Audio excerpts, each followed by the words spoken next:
Hey students, you made it past week 1, great job. Now we're going to get started on week 2. And how are we going to do that? I'm going to introduce you to a concept called objects. This is all part of a big theme I call object-oriented design. Let's open up Illustrator and get started.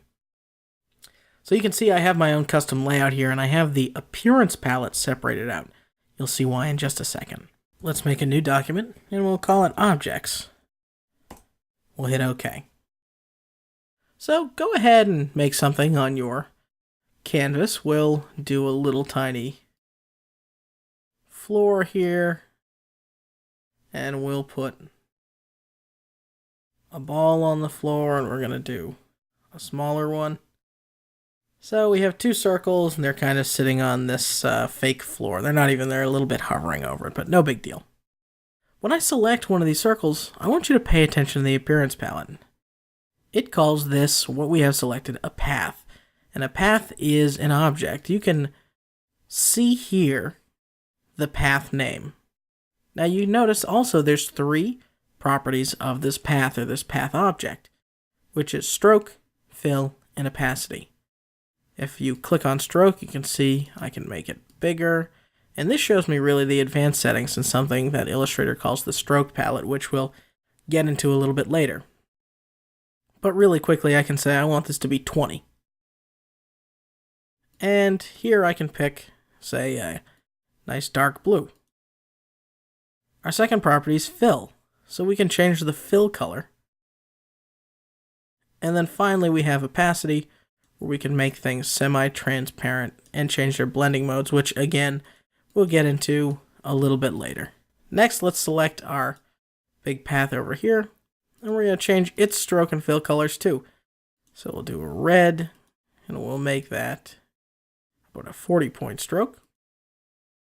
The fill will make an orange. And then finally we'll select our floor. We'll make the stroke on that. Now watch this. We're going to just turn this to 0. So I'll type 0 here and hit enter.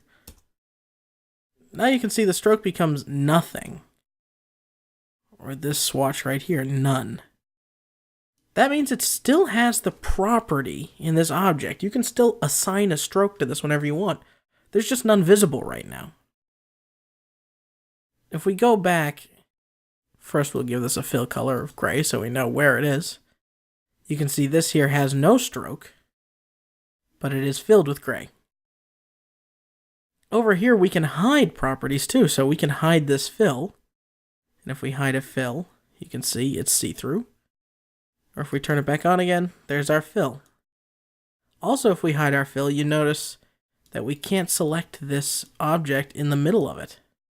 We can click and drag, but if we try and just click around here, we get nothing.